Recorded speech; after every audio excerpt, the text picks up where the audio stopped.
I was reborn on the day my sister and I were choosing our husbands.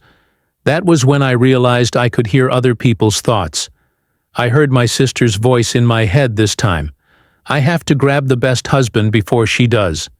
Then she anxiously pulled away the gentle husband I had married in my past life, leaving me with the abusive man who had beaten her.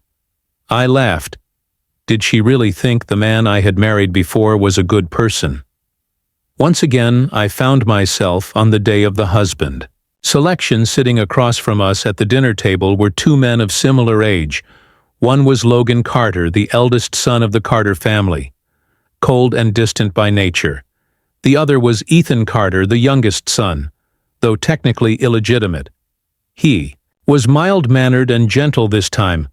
"I have to grab the best husband first," my sister's voice echoed in my ears. I glanced at her, but she hadn't spoken. She was simply staring straight at Ethan. "Just wait.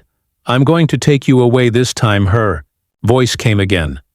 That was when I realized not only had I been reborn, but I could hear people's thoughts, and judging from what my sister had just said, she had been reborn too. Otherwise, there was no way she would be thinking like this. Sure enough, the next second she walked over and sat beside Ethan, looking at him shyly. "Hi, my name is Sophia Evans. I like you," she said coyly at that moment. "My father suddenly spoke, Susan, since your sister has already chosen Ethan Carter. Then you will marry Logan Carter." As soon as he said that, my sister's eyes filled with satisfaction. In her mind, she sneered. This time, "You can take the beatings for me in my past life."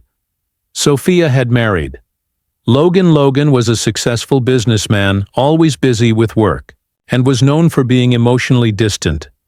My sister had tried countless times to get close to him, but each time she was beaten and thrown out of his room eventually, because she never bore a child.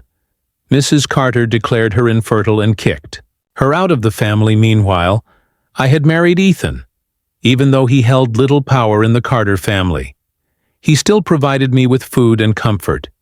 He took me shopping out for meals and pampered me endlessly. Everyone in the Carter household knew how much he doted on me. Later, when Logan suddenly died of poisoning, Ethan inherited the Carter family's business, and my status in the household soared overnight. My sister, consumed with jealousy, deliberately drove her car into me while I was out shopping. "Killing us both, all right, Dad," I replied with a smile. "I actually like Logan too." Then I calmly walked over and sat beside Logan Carter. I had to admit, this man had an incredibly strong presence. The moment I sat down, I felt a chilling aura wrap around me, making me hesitant to speak. No wonder my sister had suffered so terribly in the past life. I tried to listen to his thoughts, but I heard nothing.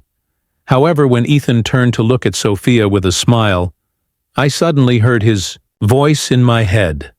"What a beautiful little doll." A shiver ran down my spine on instinct. I grabbed Logan's hand. Despite his cold personality, his hands were surprisingly warm. Feeling my touch, he turned to glance at me. I quickly let go, and only then did he remain silent. Even though Logan seemed intimidating, I still felt that staying with him was far better than being with Ethan. That venomous snake. This time, I was determined to change my tragic fate. I would make my own money, become independent, and rely on no one. Our wedding was held together in my past life. We had also married on the same day back then. Logan hadn't even shown up to the ceremony, while Ethan had arrived early in the morning, making everyone say he was the more considerate husband, and just as expected, history repeated itself. Ethan, dressed in a white suit, hurried over and carried Sophia away. As they passed by me, she cast me a smug look. "Susan, where's Logan? Didn't he come to pick you up?" she sneered. I simply smiled. "No need for you to worry, Sophia. Just take care of yourself." Her face darkened at my words. Clearly choked up. "Go ahead and laugh now. Let's see if you'll still be laughing when you're the one getting beaten." After saying that in his mind, Ethan Carter took Sophia downstairs with him, But it was still too early to say who would have the last laugh. Just like in my past life, Logan Carter did not attend the wedding, leaving both my sister and me to endure endless gossip and judgmental stares. Sophia was even more delighted, unable to contain her excitement as she clung to Ethan and blurted out, "I love you, Ethan." Then he kissed her after the kiss. She turned to stare at me, her lips still wet with saliva. I knew she was waiting to see me. Humiliated, but I wasn't stupid unlike my past self, who had stormed out in anger, handing everyone in the Carter family the perfect scandal to gossip about. I wouldn't make the same mistake. I remembered how in my last life everyone had criticized Sophia for being immature and unfit to be the Carter family's eldest daughter-in-law. As a result, after the wedding, Mrs. Carter never showed her any kindness, making her life in the Carter household miserable. With a poised smile, I picked up the microphone and addressed the guests below the stage. Logan had an important business deal to negotiate today, so I'll be making the rounds in his place for the wedding toast. I hope you all won't mind the moment I said that. The murmuring among the guests ceased. Even Mrs. Carter, seated at the main table, gave me a look of newfound appreciation. The Carter family was a prestigious household, highly concerned with maintaining its reputation. In moments like these, a daughter-in-law needed to show grace and composure. Sophia also noticed Mrs. Carter's reaction, and her eyes flashed with irritation. "Disgusting," she sneered in her thoughts. "Just wait. When it's time for the tea ceremony, I'll make sure you embarrass yourself honestly." I found this ability to hear others' thoughts incredibly useful. It was like having a cheat code for life. Everything became so much easier when the tea ceremony began. I calmly lifted my gown and walked toward Mrs. Carter. Sophia kept her eyes locked on me mentally, counting down 1, 2, 3 at the very last second. I sidestepped just in time to avoid whatever she had planned. Instead, she lost her balance and fell hard to the floor, spilling tea all over herself. "Oh no, are you all right?" Ethan hurriedly reached out to help her up, but in his mind I heard him scoff. What an idiot! The entire room turned to look in our direction. Mrs. Carter's face darkened with displeasure. "So reckless, do you even look like a proper daughter-in-law?" "I'm sorry, Mother, it wasn't on purpose." Sophia stammered, trying to cover up her embarrassment, but the unwillingness in her eyes was obvious. If I were her, I would have just accepted the loss and focused on living quietly. But she wasn't willing to let me have peace, so I certainly wouldn't go easy on her with Sophia making a fool of herself. The wedding ended in an awkward rush from start to finish. Mrs. Carter never once gave her a kind look, but when she turned to me, there was nothing but approval in her gaze. She even took my hand and said warmly, "Susan, tonight, I'll make sure Logan comes home to keep you company. He should make it up to you." And sure enough, that night, Logan actually came back the moment he walked through the door. He loosened his tie, his face filled. With exhaustion, I quickly stepped forward to take his jacket. "Logan, you must be tired today," I said gently. He merely glanced at me and said nothing. In my past life, the servants had gossiped about how on our wedding night, Logan never came home. My sister had waited alone in the bridal chamber, becoming the laughingstock of the entire household when she went to Mrs. Carter to complain.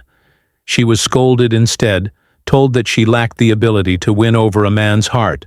While Logan was in the shower, I prepared his bed, made some tea, and tidied up the couch for myself to sleep on when he came out and saw the scene. A flicker of surprise flashed through his eyes. I quickly explained, "You sleep on the bed. I'll take the couch." He narrowed, his eyes slightly studying me. "Susan, are you trying to play hard to get draped in?" Only a bathrobe. His chest was slightly exposed, beads of water still clinging to his skin. I had to admit his physique was incredible. I quickly averted my gaze. "We have no real feelings for each other.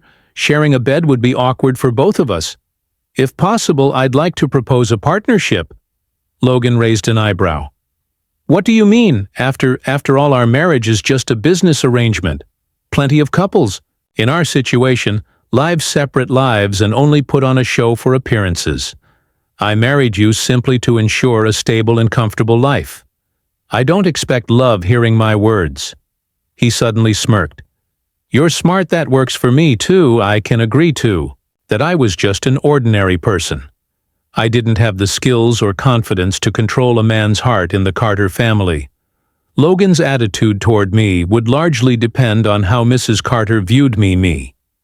I had no desire to end up like Sophia in our past life, targeted and isolated by everyone that would bring me no benefits. Besides, in my past life, Logan had been physically abusive toward Sophia. I had no intention of provoking him and ending up in the same situation. Peaceful coexistence was the best option this time. My only goal was to make money, start my own business, and rise to success on my own terms. To maintain appearances, I had Logan post a picture of us holding hands on social media, captioned "Happy Newlyweds." This way everyone would believe our marriage was fine. As I scrolled through his profile, I noticed how empty it was. Aside from this new post, there was nothing else.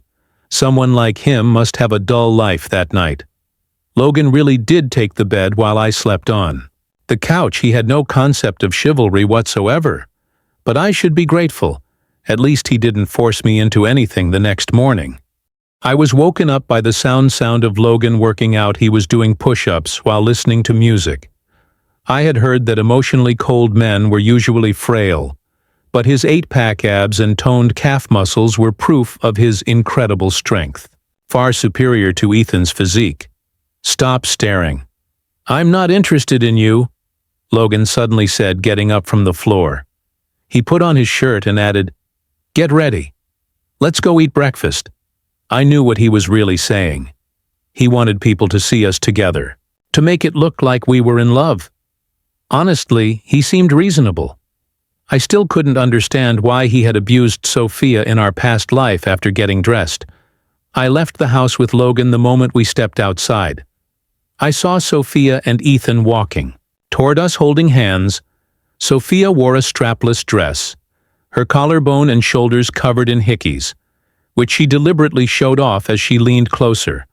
Her face radiated pride as she scanned me from head to toe. She completely covered up. She must have been beaten last night and is trying to hide the bruises. Her inner voice echoed in my mind, followed by a smug smile. "Susan, how was your wedding night?" she asked, her voice laced with mockery. Today I was wearing an elegant long-sleeved Kong Song. Sophia must have forgotten that Mrs. Carter despised revealing outfits and excessive makeup. But I wasn't about to remind her. I simply smiled. "Sophia, based on seniority in the Carter family, you should be addressing me as sister-in-law, not sister." Her face darkened. She clenched her teeth, unwilling to accept it. "Even Logan never calls you that. What right do you have to demand it from me?" Then she turned to Logan. "Logan, say something." I could feel the air around Logan growing colder. In his mind, Ethan cursed. "Damn idiot. Just wait until tonight. I'll teach you a lesson."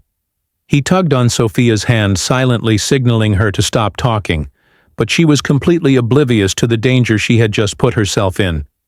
"Tell me, Ethan." Logan said calmly, "What is the first rule of the Carter family?" Ethan instantly lowered his head. "I'm sorry, Logan. I'll handle it right away." The next second, smack. Ethan slapped Sophia hard across the face. "Show proper respect. Greet your brother and sister-in-law properly," he ordered. Sophia's face turned red from the slap. She was absolutely livid. But she knew Logan wasn't someone she could defy begrudgingly. She muttered through gritted teeth, "Good morning, brother." "Good morning, sister-in-law." As soon as she said it, Ethan dragged her away. I remembered that the first rule of the Carter family was that no one was allowed to disrespect the heir or his wife. Addressing them improperly resulted in 30 lashes. And Logan was the rightful heir of the Carter family. I remembered that. In my past life, in order to survive, I had memorized all the Carter family rules back then. After Sophia married Logan, she constantly bullied me, but because I knew this rule, I never dared to show her disrespect. I had assumed. Sophia also knew the family rules, but clearly she hadn't remembered them. That was why she thought she could still bully me in this life by the time we arrived at the dining hall. Sophia had already received her punishment. Her face was pale, and she kept her head down, not daring to sit for the moment under the table. I caught a glimpse of Ethan pricking her hand with a needle repeatedly. "You worthless woman. It's all your fault that I had to endure this humiliation." He cursed in his mind, pressing harder each time in my past life. It wasn't long after I married him that he started abusing me. He never allowed me to speak about it, and I had no way to escape. I suffered immensely because of him. That was why, in this life, I would rather be with Logan than ever end up with Ethan again. "Sophia, this time you chose your own husband, don't blame me." Mrs. Carter arrived and we all stood up to greet her. She leaned on her cane and was about to let us take our seats when her gaze froze on Sophia. Sophia hadn't changed out of her dress. She was still wearing that strapless gown, sensing Mrs. Carter's disapproval. She immediately forced a smile, pretending to be embarrassed. "Mom, it was all Ethan's doing. He said he liked how I looked when carrying his child," the moment those words left her mouth. Mrs. Carter's face darkened with fury. She raised her cane and struck Sophia on the back. "Shameless.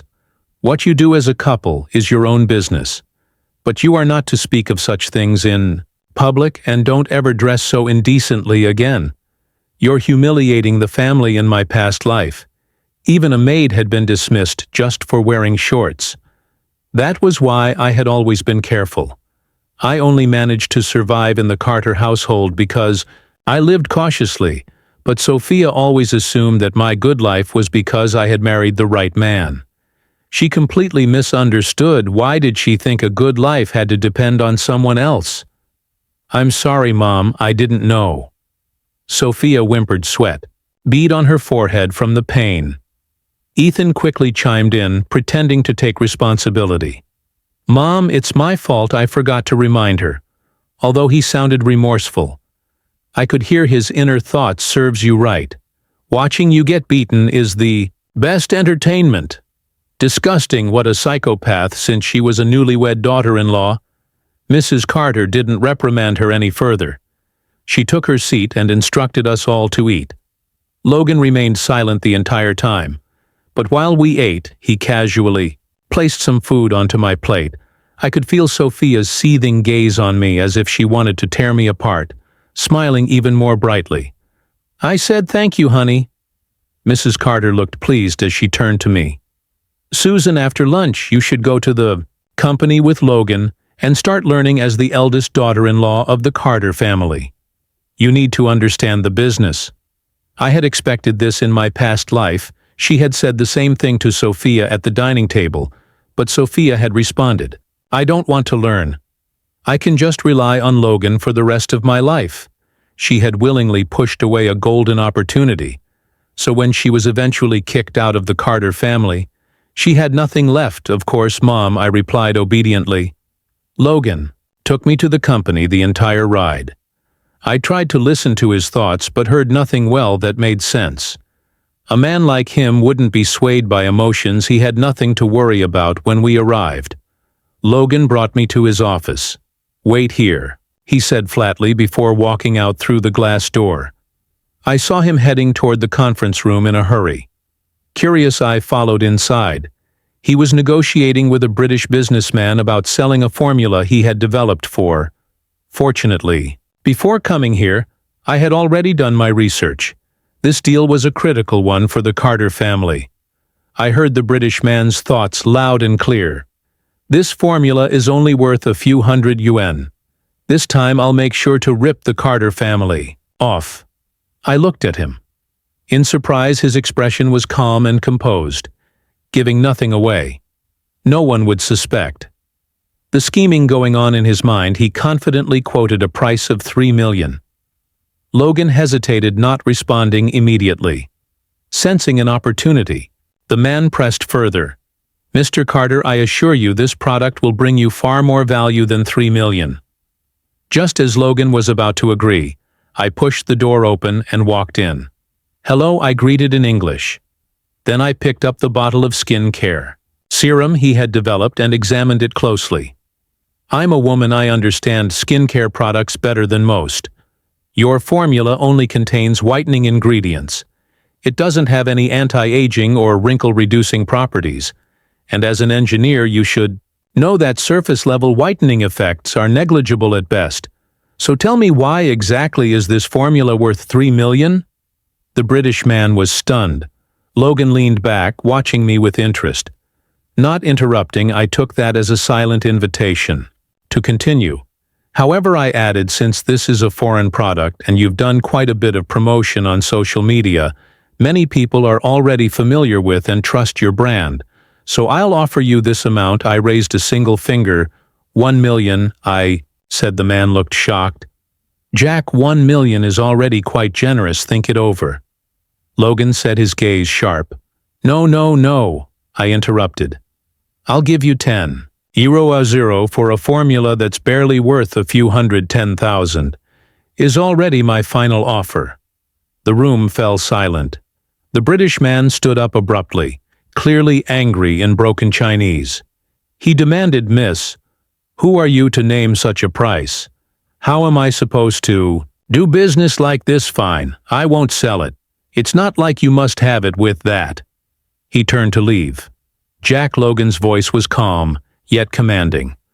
I'll give you 1 million, sign the contract now, and I expect you to apologize to my wife. Jack froze. Mid-step, his eyes lit up with excitement as he immediately turned around. I was completely baffled by Logan's decision and tried to stop him, but he shook his head slightly, signaling me to stay quiet. I had no choice but to hold back. Mr. Carter, you're a real businessman, Jack said with a pleased smile. Benny turned to me. I apologize, Mrs. Carter. I didn't realize you were Mr. Carter's wife. After that, Logan took Jack to sign the contract. When it was all over, I still couldn't understand. That formula was only worth a few $100. Why did you pay him 1 million? I asked. Logan took a sip of coffee and spoke in an unhurried tone. You have a good business instinct, but you don't fully understand the market yet. Jack's formula itself is worthless. I knew that from the start. What I wanted was the brand he built. Although it's not well known yet, he's already established a strong reputation among young women. With just a little more promotion, I can easily make back that million. Suddenly it all clicked. So that's why Jack had been so confident. He knew his brand had value. Coming here was definitely the right choice. I was learning things I never would have in my past life, but I was still curious. How did you know the formula was only worth a few hundred? Logan fixed his sharp gaze on me. I forced an awkward smile. I guessed he didn't question me further, but I took this opportunity to make a request. I want to run one of your branch companies in my past life. Ethan had no status in the Carter family and couldn't give me anything. I had always wanted to start my own business, to be my own boss. That way, I wouldn't have to rely on anyone once I made enough money, though. Could leave. Logan studied me for a moment before smirking. You're pretty ambitious. You're not planning to take the company, make a fortune, and then disappear, are you? His piercing gaze made me feel exposed, as if he could see right through me. Damn it, how was he better at reading people than I was? For the first time I felt inferior. I had a literal superpower, yet he still outmatched me. This must be what true talent looked like. Of course not, I said with a smile. I just want to find something to do, I said. Logan took a sip of his coffee and nodded. Fine, but you need to learn from me first, before I let you take charge for the next few days. I followed Logan to the company and learned a lot, not just about business, but also about how to navigate relationships and social situations. Surprisingly, one day, he took the initiative to invite me out for dinner, and not just anywhere. It was the most luxurious Western restaurant in town. I didn't expect to run into Sophia and Ethan there. Sophia had been cutting his steak for him, But the moment she saw Logan and me walk in, she immediately put down her knife and fork, looking startled. "Susan, you're here too." She quickly realized her mistake and corrected herself. "I mean, brother, sister-in-law. You're here for dinner as well." The next second, I heard her inner thoughts. What the hell of all times? Why did I have to run into her now? I can't lose face. "Yes," I said with a smile. Logan and I came to have dinner together as I spoke. I took the initiative. To loop my arm through Logan's, he didn't resist. Ethan quickly stepped forward and greeted us. Brother, sister-in-law, Logan didn't acknowledge them. Instead, he pulled me toward a table and sat us down. I caught the furious look in Sophia's eyes as she watched us. She was probably wondering why Logan hadn't hit me yet. Why had he even taken me out to dinner when I went to the restroom?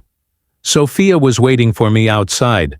Her expression was murderous, just like the look she had when she drove into me in my past life.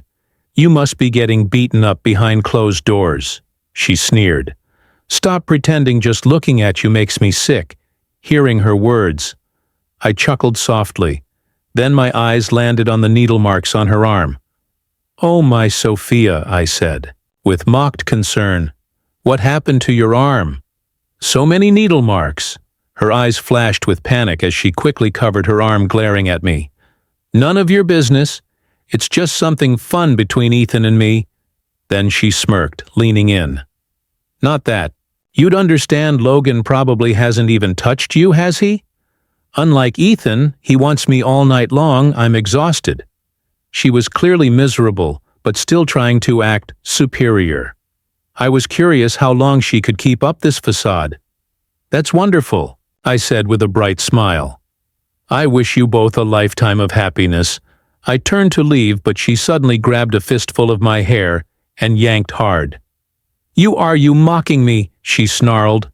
I frowned. She was just as insane as she had been in my past life. I struggled to break free, but before I could, Logan appeared out of nowhere without hesitation. He kicked her away. "Disrespecting your sister-in-law," he said coldly, towering over her. "Do you know what the punishment for that is?" I remembered the punishment was being locked in the underground cell. Had been sent there once before because of Sophia. That place was filled with countless rats, cockroaches, and snakes. She knew exactly what fate awaited her. Her face turned deathly pale. "Brother, I didn't mean to, please, don't do this." But Logan was never one to be soft-hearted once he made a decision. He never changed his mind. He ordered Ethan to take her away. I heard Ethan curse in his thoughts. "Hope she dies in there, less trouble for me." Logan took me back to our bedroom and checked my head. "Are you okay?" "I'm fine," I said, brushing his hand away. She just pulled my hair a little. I straightened my clothes and fixed my hair before glancing at him. "But why did you suddenly come to the restroom?" His dark eyes met mine. "You were gone for a while." I was about to ask why you got into an argument with her again. I hesitated. I couldn't exactly tell him that Sophia had been reborn and was deliberately targeting me, so I simply said she told me that she and Ethan are intimate every night, and that they're very happy, unlike you who won't even touch me. That's why we argued. Hearing my words, Logan's eyes darkened slightly. "So are you hinting at something?" I immediately realized he had misunderstood me. Waving my hands in a panic, I quickly clarified. No, that's not what I meant. I was just explaining why we argued." Logan stared at me intensely. "Susan, have you ever thought about doing that with me?" "Of course not," I blurted out. "Without hesitation, I told you, I only want to rely on you for a stable life, that's all." "That's all," he pressed. I nodded firmly. He said nothing else. Instead, he suddenly slammed the door behind him and left. I had no idea which part of my words had upset him, nor did I care. I only wanted to focus on my own plans the next day. Logan didn't take me to the company. Instead, he sent me to the branch office to manage it on my own. I threw myself into running the company, determined to make 10 millions. Before stepping away every day, I chased down projects, negotiated deals, and brought in significant profits. Mrs. Carter even allowed me to take my share of earnings directly. Just as I was revving in my financial success, Sophia was finally released. From the underground cell that day, I had just finished work and returned home when I saw her. She had lost a lot of weight, but she was still carefully dressed. Her makeup, flawless, her clothes elegant. She clung to Ethan as they walked toward me. "Step by step, sister-in-law," she said sweetly. "I've already asked Mom for permission to learn the company business from you. I want to help ease your workload, but in her mind I heard very soon, I'll make sure you and Logan die together." A sudden realization hit me. Logan's death in my past life had been sudden and unexplained, so it was Ethan. He was the one who had caused it. And now not only did he want to kill Logan, but he wanted to kill me too. I controlled my emotions and smiled at Sophia. "Great. You can start tomorrow." I deliberately agreed because I wanted to know exactly what they were planning. Sure enough, the next moment I heard her inner thoughts. "What an idiot. Just wait. I'll kill you both soon and live freely." So she had spent days in the underground cell, but was still clear-headed. Too bad she didn't know I could hear her thoughts. There was no way she could kill me. Logan had died from poisoning in my past life. Now I recalled the time I had seen a cabinet full of colorful vials in Ethan's basement. Back then he frequently used them to experiment on me. Sometimes they made me pass out. Other times they set my body into overdrive thinking about it. Now those were probably his poison samples. I brought Sophia to the company and made her start as an intern. She had learned to hide her emotions, now agreeing to everything I said without hesitation. I knew exactly why she was meticulously plotting a murder. Ethan wanted Logan and me dead, but Sophia, she wanted Ethan dead. Too, that was something I could use to my advantage. It didn't take long before I set my plan in motion. Behind Logan's back, I went to find Ethan. I knew him well. He liked obedient women. That was how I had survived by his side for so long in my past life. So this time I deliberately dressed provocatively and looked at him with faint admiration. "Ethan, I like you." His interest was immediately piqued. "Sister-in-law, aren't you afraid my brother will kill you?" I bit my lip, pretending to be shy. "I've always wanted to be with you." Then I lowered my voice and added, "And I have something important to tell you." He leaned in. Intrigued, "Sophia wants to poison you?" I whispered. "Yesterday at the company I overheard her talking to a man about it." Ethan's face darkened instantly, fury burning in his eyes. "Are you serious? Of course." I nodded. "She said you always hit her, so she's going to kill you. She wants to rise to power on her own because of my past life memories." I knew exactly how to manipulate him. Hearing my words, Ethan believed me completely. His deepest, darkest secrets, his violent nature, his cruelty were known only to Sophia and himself. No one else could possibly know that, he spat. "I'll make her pay." Then he turned to me with a sly grin. "Sister-in-law, just wait. Once I get rid of both Logan and her, you'll be my wife." After saying that, Ethan left. Does he really think I'm that stupid? There was no way I would follow him without wasting any time. I went straight to Logan. His life didn't directly affect me, but in this life he had helped me. He had given me opportunities to earn money, and had even taken the time to share business strategies with me. When I entered his office and told him everything, he looked surprised. "Do you have any proof that Ethan wants to kill me?" I pulled out a voice recorder and played back our conversation. The first part was me deliberately seducing Ethan to gain his trust. Even I cringed at how flirtatious I sounded. So I quickly explained. I was just pretending to gain his trust. Logan didn't respond, but his face darkened slightly, sensing the change in his mood. I wisely shut my mouth. The next second he suddenly pulled me into his arms. The scent of pine wood surrounded me, and I could hear his heart beating steadily against my ear. I froze, completely caught off guard. He looked down at me, his gaze intense. "Susan, I advise you never to have thoughts of betraying me as long as you are my wife. You should remain loyal to me." This idiot. How did he twist the situation into this?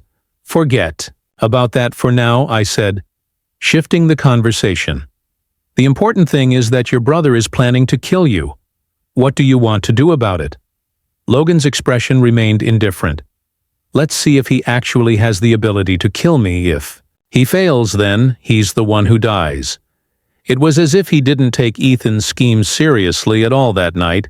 Instead of staying cautious, he even brought me to a banquet, saying it would help with the branch company's development and allow me to meet potential clients. As soon as we stepped inside, I could feel the weight of countless stares. Most of them weren't friendly men, are all the same. If I had known, I wouldn't have brought her along. I suddenly heard Logan's inner voice and turned to look at him in shock. His face was completely expressionless. Did he just think that? What does he mean by that? Sensing my gaze, he looked down at me. What's wrong? I quickly shook my head. Nothing, but then I heard another thought from him. She's so clueless. I was stunned. The cold and arrogant CEO in my memory was thinking this.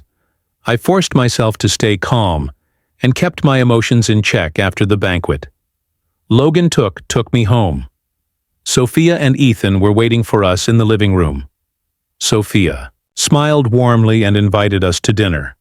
Ethan, on the other hand, couldn't stop staring at my chest. Then, with an easygoing grin, he said, "Brother, sister-in-law Sophia and I bought some really nice ingredients today. Come eat with us." Damn it, could he be any more obvious? I genuinely couldn't understand how had Logan fallen for such a pathetic trap.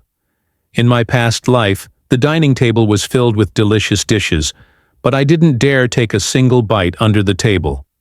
I reached for Logan's hand and squeezed it as a warning. But the next second, before I could react, he had already picked up his chopsticks and taken a bite. "It tastes good," he said casually. "Let'n all eat together." Sophia and Ethan exchanged a quick glance, their eyes flashing. With delight, my panic surged. I dug my nails into Logan's hand, trying to get him to stop, but he didn't even flinch. I literally told him they were trying to kill him. Why is he still eating? As soon as that thought crossed my mind, Logan and Sophia both collapsed onto the table.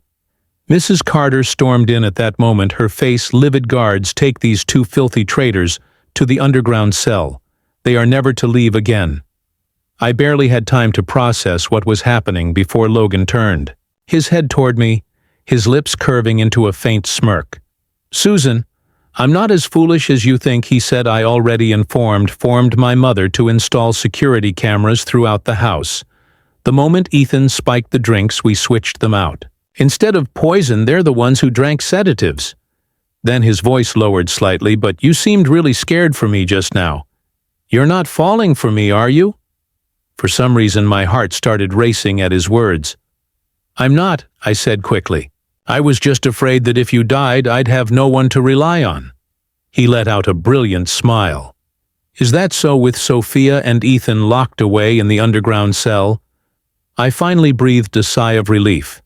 The two people I feared most were now out of the picture. I had also made enough money.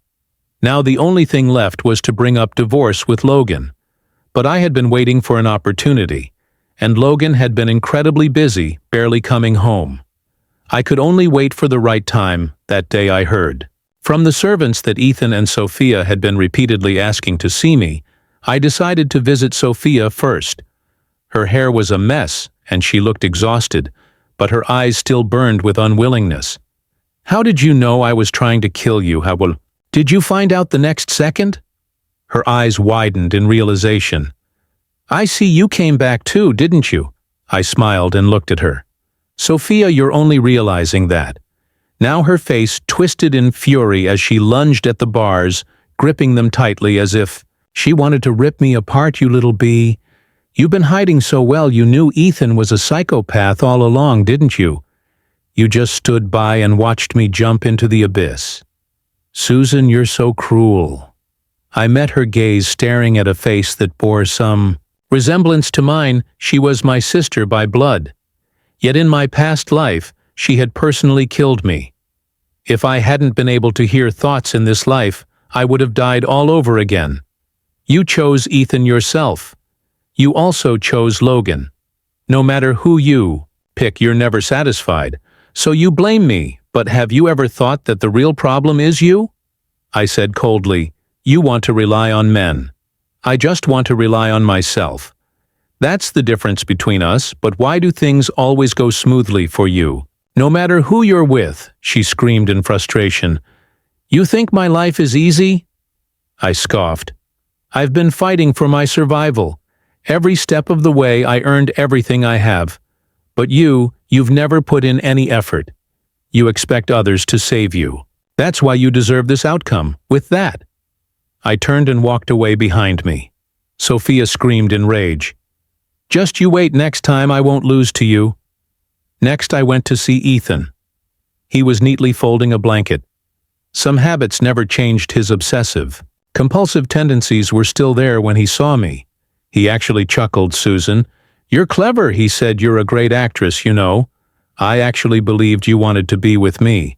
I was fully prepared to kill Sophia and Logan for you, but you gave me quite the surprise. You deserved it. I snapped, glaring at him.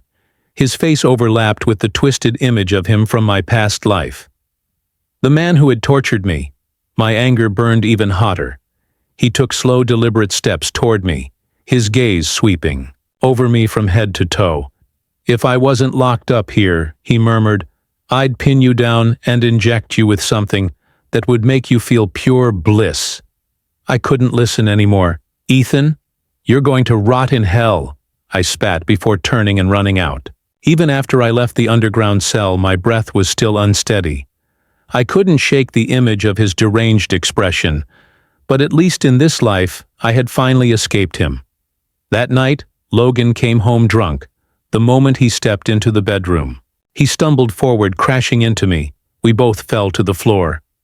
You're drunk, I muttered, trying to push him off. I'll go make you some sobering tea. But he didn't move. Instead, he started unbuttoning his shirt, his fierce eyes locking onto mine with intense possessiveness. I froze. In that instant, I realized he wasn't drunk at all. Logan, think carefully about what you're doing, I said, my voice firm. We just partners. You are not allowed to touch me.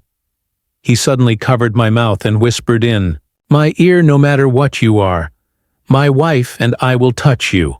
I shoved him away. No, I want a divorce. You can't touch me. The room fell into complete silence. Logan's face darkened. He slowly released me, his expression unwritable. I knew it, he muttered. I knew you were planning to leave me. There was something about the way he said it. He sounded defeated. Susan, you're a heartless woman, he said. Have you already forgotten me? I frowned. What do you mean? His deep black eyes locked onto mine. Do you remember Chase? His words pulled me back into childhood memories. I was still in elementary school back then. There was a boy with long hair who always wore a mask. The other kids constantly mocked him, calling him weak and girly, but I stood up for him, shielding him from their taunts and leading him to the back of the school.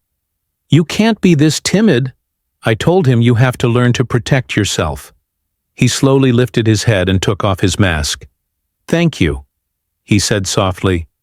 I just want to grow out my hair so I can donate it to my aunt. She has cancer. That was the first time I saw his face, and I was stunned. He was incredibly handsome at that moment. I fell for him at first sight. From that day on, I stayed by his side, protecting him every day. He told me his name was Chase. Later, his aunt passed away and he moved away. I've been looking for you all these years. Logan continued, his voice low, until the day I discovered I could hear your thoughts. I didn't realize you were the persons I had been searching for all along, because I can only hear your thoughts. He let out a small, bitter chuckle. I never revealed myself because I was waiting for you to come to me first. I wanted to see if you still remembered me. His voice grew even softer. Then one day I heard your thoughts. You said that once you saved up 10 million, you would leave me. His eyes turned red. That's why I've been avoiding you these past few days. I didn't want to face the fact that you were planning to leave me. I was utterly shocked. I had never expected something so coincidental to exist in this world. Logan could also hear people's thoughts, and in that moment I realized he had been testing me all along. "So that's why you knew I could hear your thoughts," he murmured. "You purposely thought those things to confirm it, didn't you?" I lowered my gaze. "I'm sorry, I never meant to use you. I was just afraid of being abandoned again. That's why I thought I should save up enough money and leave on my own terms." "Do you still want to leave me now?" he asked. I shook my head before I had wanted to leave because I thought he didn't love me. I believed staying by his side would never bring me happiness, so I was better off relying on myself, but now I knew he was Chase. He had been waiting for me all this time, so I would stay suddenly. I understood why in my past life he had rejected Sophia so strongly. He had known that she wasn't me. That's why he never touched her. As that thought settled in, I felt the warmth of his lips pressed gently against my cheek. "Stay with me forever, Susan," he whispered. My eyes welled up with tears. "Yes." I choked out, "Forever. Thank God I was given this second chance at life. Thank God I didn't miss the person I was meant to love."